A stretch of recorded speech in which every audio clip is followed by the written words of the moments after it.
Why would a 62-year-old man living peacefully on a farm with a steady job, a loving wife, and grown children suddenly die while bending his left arm? Just one simple motion.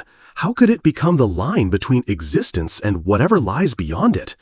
But more importantly, why did I, a man who thought he had life all figured out, have to die just to understand for the very first time what it means to live? My name is Walter Briggs. I'm a farmer in rural Wisconsin. Mornings, I feed the cows. Afternoons, I write books. Evenings, I sit on the front porch listening to the sounds of crickets. If you've ever picked up a book on cattle ranching or efficient barn design, there's a good chance you've read my words. I used to believe I was truly living, working hard, raising kids right, and minding my own business. But I was wrong, so wrong, and I didn't know how wrong until the day I died. It happened on a calm autumn morning, quiet like every other. On the wooden floor of a small-town gym, I was doing a few light stretches, trying to keep my aging muscles loose. I remember the moment vividly. My left arm bent slightly, maybe 15 degrees. A strange crawling sensation swept down my forearm, and then I was no longer there. I didn't fall. There was no crash. No one even saw me disappear. But I did. It was as if someone had switched off every physical light and flipped on something else. A different realm where old definitions of body, time, and space dissolved like morning mist. The me I had always identified with vanished like a breath in the deep woods. And yet, it was in that vanishing that I began to see myself more clearly than ever before. Do you believe that a single fleeting moment can erase every belief you've ever held about life? I do, because I lived it. And throughout this entire journey, I've carried one haunting question, a question I still hesitate to answer. If real life begins after we die, then what exactly are we doing every day we call living? But I didn't vanish completely, not right away, because before I left this world, I witnessed something that shattered everything I thought I knew in utter silence. And trust me, you won't want to miss what came next. People often asked me, "Don't you ever get bored living out there on a farm?" I would just smile, because I used to believe that simplicity itself was happiness. Every morning, I'd wake up before the sun crested the trees to the east, head out to check the blankets on the cows, mix feed, test the water supply, and tighten the hinges on a few sagging barn doors. By noon, I'd sit alone in the wooden kitchen, eating the cold sandwich my wife had left for me, open my notebook, and write. The words flowed with the same steady rhythm as a cow's heartbeat, unhurried, unbothered, undisturbed. Ever since I was 42, I had made a habit of writing books, just to keep my mind clear amidst the endless loop of farm life. My wife used to say I lived like a wall calendar, each day the same as the one before, comforting in its routine. But I knew better. Deep inside, something in me was slowly decaying. I used to think that peace was a reward for being good. I didn't drink. I never laid a hand on my wife. I stayed out of debt. I lived within the lines. But somewhere along the way, I stopped feeling anything for myself. There were nights when I sat in the dark, staring through the kitchen window into the backyard pasture, watching the cows graze under the faint moonlight. I saw myself in them, living by the schedule: eat, work, sleep, breathe. But for what? I never told anyone about this, not even my wife. Partly because I didn't want to become a topic of worry at the dinner table, but mostly because I didn't know what to call it. Maybe emptiness, maybe exhaustion, or maybe it was just the quiet truth that I had lived too long without remembering why I ever started. Looking back, the signs were obvious, even if I didn't recognize them at the time. I forgot my grandson's birthday. I skipped the early persimmon harvest, something I once looked forward to like a child waits for Christmas. I stopped listening to music. I laughed less, spoke less, and strangely enough, everyone said I seemed calmer. But they didn't know I was slowly disappearing into the shell I had built around myself, like a soul slipping from the body while no one noticed. Then one day, I came across a line in an old notebook. If you stop seeing what makes you breathe deep, stop and ask yourself, am I living or just existing? I wrote that back in 2007, on a winter night after finishing my 9th book. And now I couldn't even remember why I wrote it. The irony stung that a man who once preached about living simply and deeply had become someone who quietly lost himself without even noticing. Looking back, the signs were obvious, even if I didn't recognize them at the time. I forgot my grandson's birthday. I skipped the early persimmon harvest, something I once looked forward to like a child waits for Christmas. I stopped listening to music. I laughed less, spoke less, and strangely enough, everyone said I seemed calmer. But they didn't know I was slowly disappearing into the shell I had built around myself, like a soul slipping from the body while no one noticed. Then one day, I came across a line in an old notebook. If you stop seeing what makes you breathe deep, stop and ask yourself, am I living or just existing? I wrote that back in 2007 on a winter night after finishing my 9th book. And now I couldn't even remember why I wrote it. The irony stung that a man who once preached about living simply and deeply had become someone who quietly lost himself without even noticing. So, I didn't go to the gym that day to get stronger. I went to see if I could still feel anything at all. I chose a simple movement, bending my arm, because it was easy, low effort, and didn't demand much. But looking back, I think what I needed in that moment wasn't muscle. It was a reason to stay. And then, in just a split second, that reason disappeared. But what replaced it was a beyond belief experience that would go on to redefine everything I thought I knew about life. Are you ready? Because what comes next is the moment I died. It all started with a faint itch on my left forearm. No pain, no discomfort, just a gentle wave moving across my skin like a breeze brushing through from the inside. I paused the motion, set the weight down, and sat on the wooden bench by the wall. My heartbeat slowed steadily at first, then slower and slower still until I couldn't hear it anymore. It wasn't like fainting. No dizziness, no blackout, no staggering. I was still fully aware I was in that room. I could still see the dim fluorescent light reflecting off the polished floor. But at the same time, I was no longer there. It was as if another version of me had stood up and quietly stepped away from the body still sitting in that chair. I could see myself from above at an angle, as though I had become a floating camera suspended in midair. I saw Walter Briggs, slumped hands, eyes half closed, lips pressed together, oddly peaceful. I didn't panic, and the fact that I didn't panic was the first strange thing. The second was the absence of weight. I had no back, no chest, no flesh to move or ache. But my awareness, it was sharper than it had ever been, as if someone had stripped away all the noise of the world, leaving only the pure essence of being. And in that very moment, I knew I had died. I didn't ask what was happening. I didn't try to name it. I didn't resist. I simply drifted, light as a thought unspoken. I moved through a space with no boundaries, no anchor, no direction, no ceiling, no floor, no doorways. Everything vanished, and yet everything appeared. A pure presence, not shaped, not colored, but more alive than anything I had ever known. I didn't see angels flapping their wings. There were no pearly gates, no departed loved ones waiting to greet me.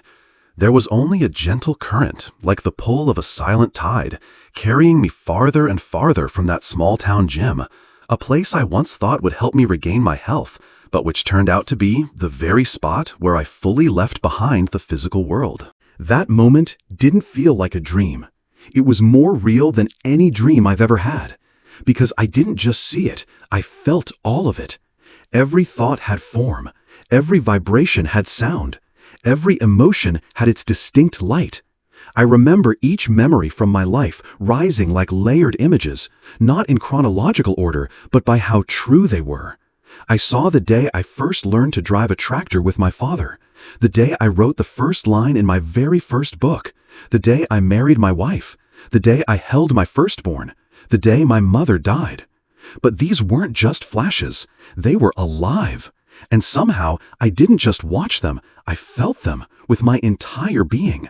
Every sorrow, every joy, every time I unknowingly hurt someone, every hug I rushed through, All of it unfolded clearly, as if the universe was quietly flipping through the pages of my soul, letting me read it again. And the most surprising part? I didn't feel judged. No one was accusing me. No one was forgiving me either. I just saw everything as it truly was. So clearly, it hurt. But it wasn't a cruel pain. It was tender, like truth brushing softly across bare skin. I didn't know where I was going, but I knew I was going home. And just as I thought I was being gently wrapped in that sacred stillness, a light appeared. Not a blinding light, but a living presence, a being of love. A presence that could see through everything and still choose to draw near. I was drifting through a space with no shape. Every notion of up or down, left or right had lost its meaning. There was no motion, yet I was moving. No sound, yet I could feel a vibration. No light, yet I could see with absolute clarity things that could never be seen with the eyes. And then it appeared. At first, it was just a point of warmth, like standing in total darkness and sensing a gentle heat from far away. Not burning, not blinding, just unmistakably real. That warmth expanded, slowly taking the shape of a sphere.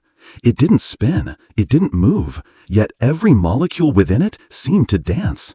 A radiant golden orb, brilliant but not blinding, soft and deep, as if all the light in existence had shed its visual quality and become pure feeling. It didn't shine in a physical sense. It radiated something for which there are no words. I knew it wasn't light.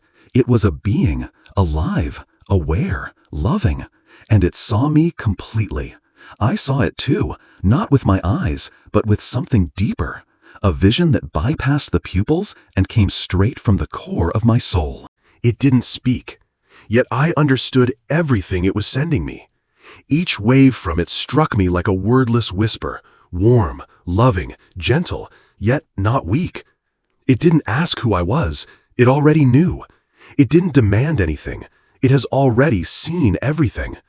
And the part that brought me to tears didn't reject me, not even when I saw the very worst of myself reflected with piercing clarity. I had always imagined judgment. I believed there would be a scale weighing my good against my failures. But there was no scale, no courtroom, only seeing. And when you truly see, that's when you begin to understand what you still need to become. That orb never told me I was wrong, but it showed me this. Every time I turned away from myself, I was also turning away from the light within me. Every time I lived like a machine, like a soulless schedule, I wasn't doing something evil. I was simply forgetting why I ever came here as a soul in the first place. Then I saw countless threads of light extending from that golden sphere, stretching into eternity, connecting to millions of other points of light. Each one has a life. You, me, trees, animals, human beings, all of it connected by this invisible current of light, a living network breathing in unison. And I was a part of it, not more, not less, not more important and never meaningless, just one among many, seen, completely loved.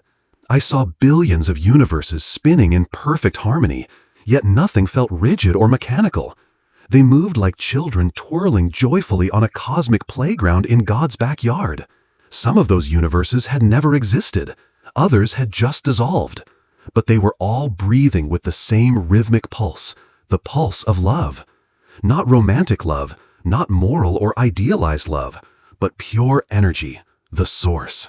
I don't know how long I drifted there, but it felt like I had lived lifetimes within that space. Everything was so vivid, so real, that I began to question whether my physical life, with its tractors, fields, and the scent of dried grass, had ever been real at all, or merely a dream I had before waking up here. Then the orb sent me something, not in words, but as a message etched directly into the marrow of my being. You don't have to be perfect. You only have to remember how to love. It was so simple that I wanted to weep, because it was something I had once known and forgotten. I asked, not with my mouth, but with my entire being. When did I forget? The orb didn't answer in speech, but I saw it all. Every time I glanced past the eyes of someone I loved without truly seeing them. Every time I said I love you like a duty, not a devotion.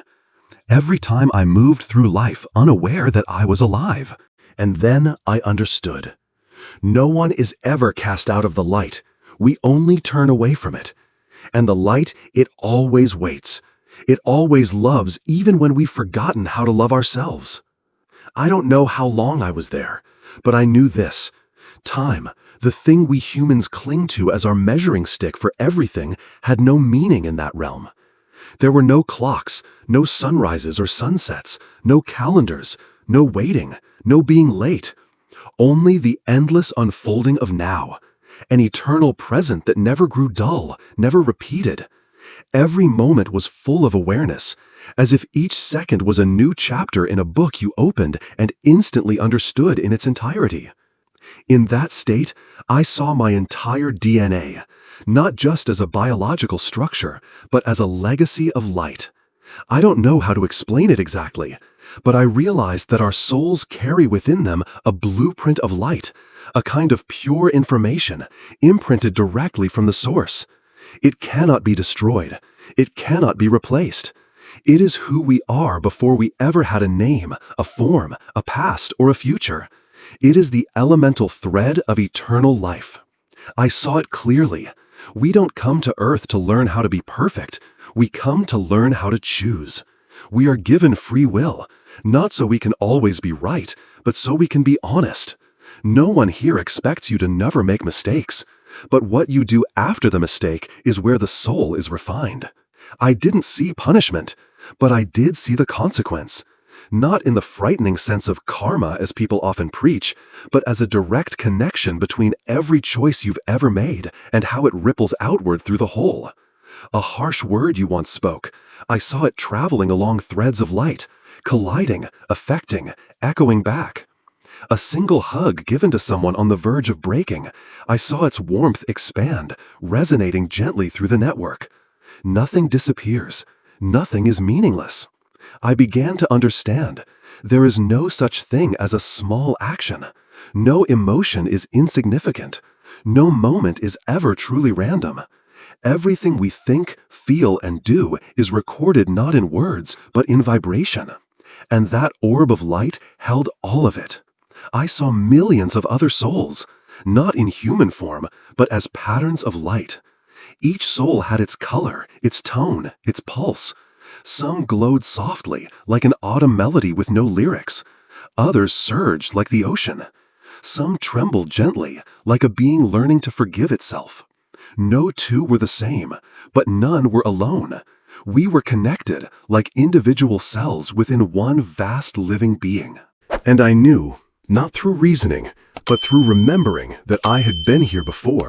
This place, familiar, like a dream from childhood you can never fully retell, but always feel waiting for you to return. I had once belonged to this realm, and I would, we all will, because this place isn't after death, it is before beginning. And then I felt tears.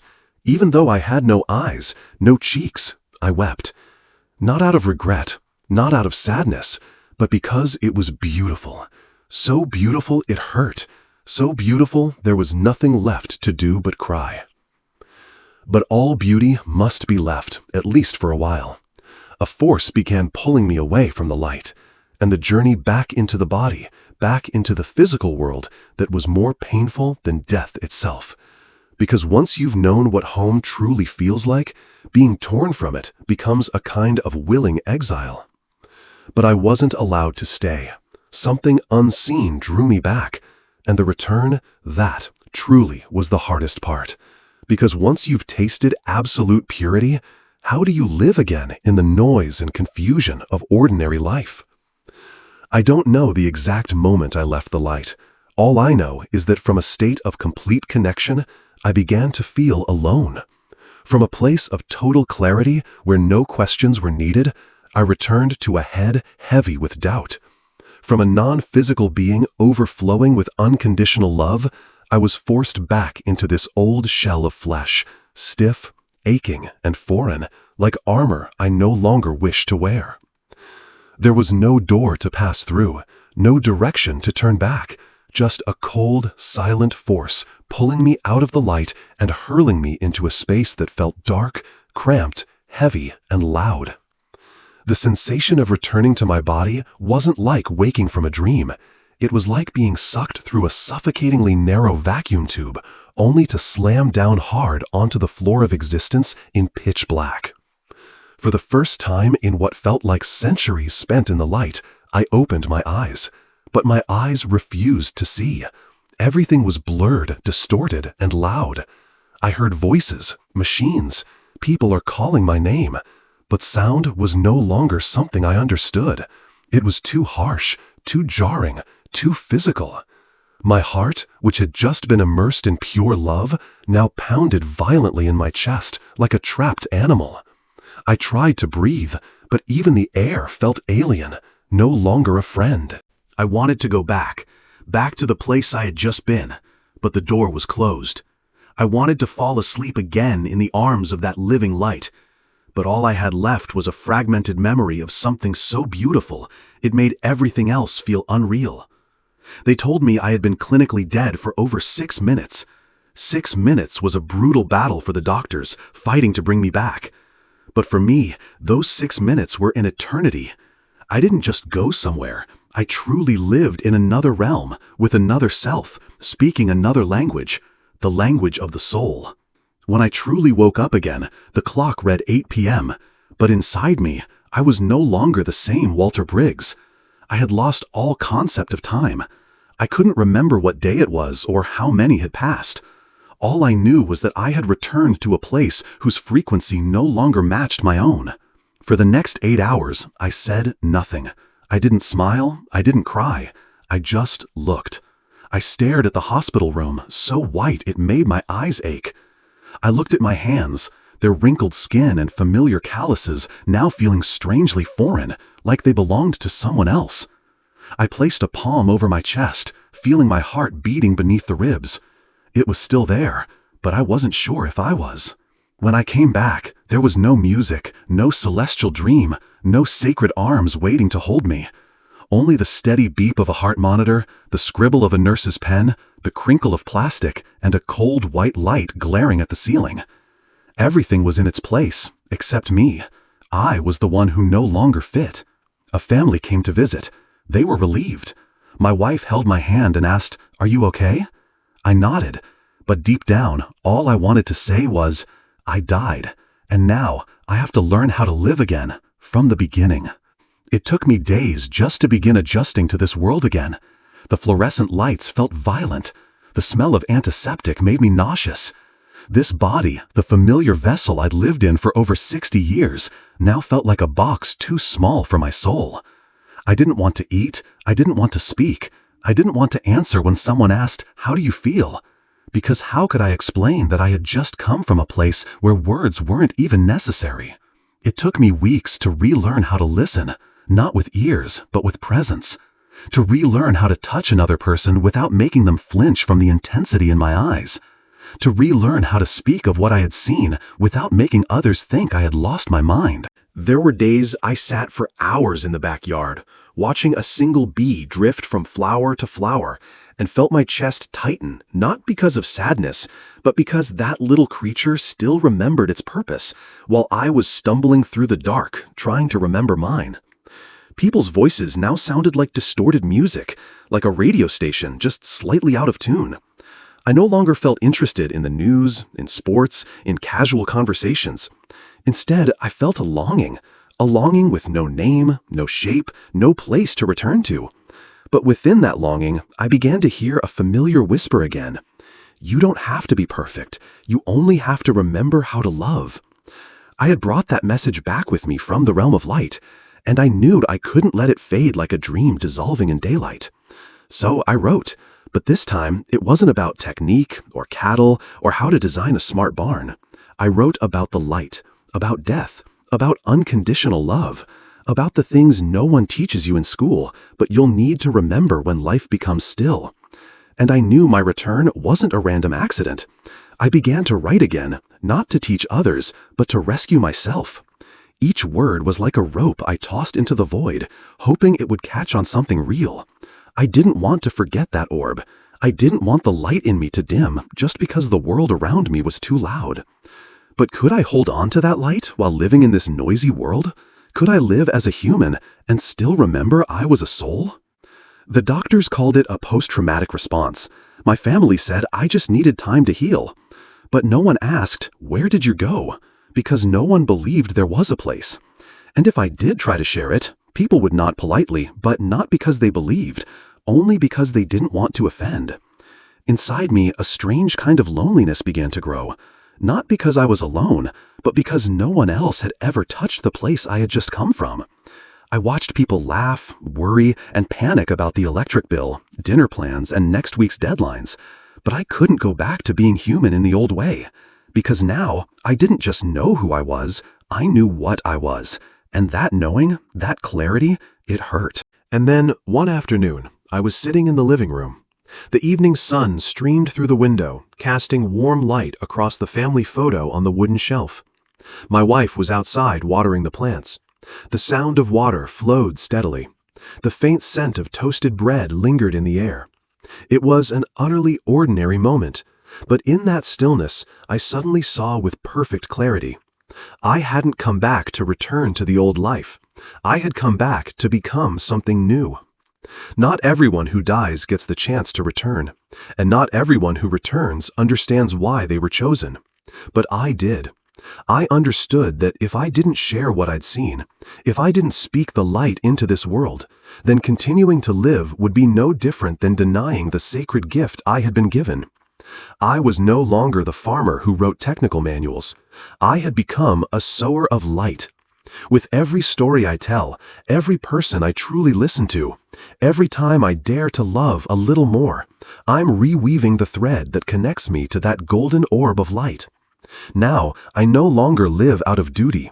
I live because something within me has been lit, and I cannot let that flame die just because the world doesn't believe in its existence.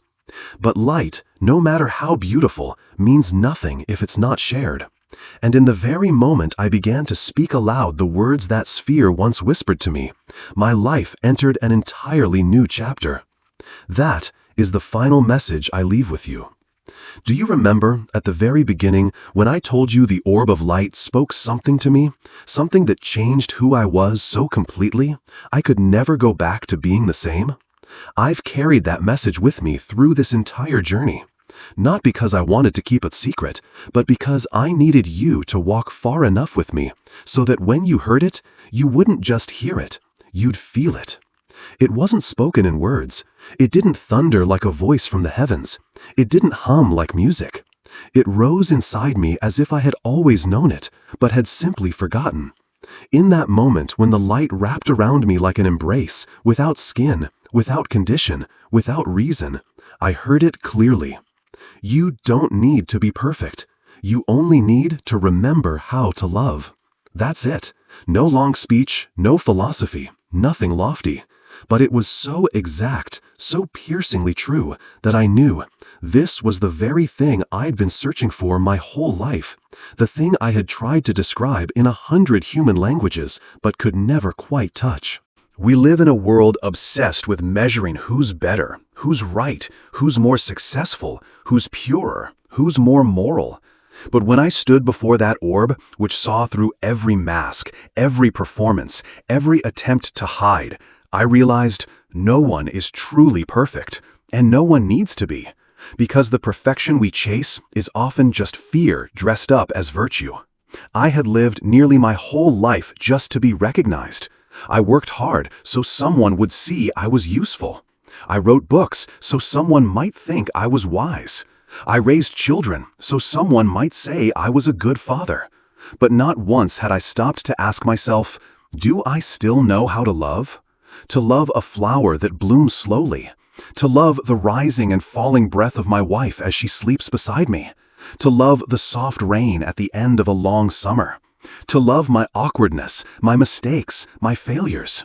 And now, after returning from a place where every soul stands bare and luminous, I have just one question to leave with you. Do you still remember how to love?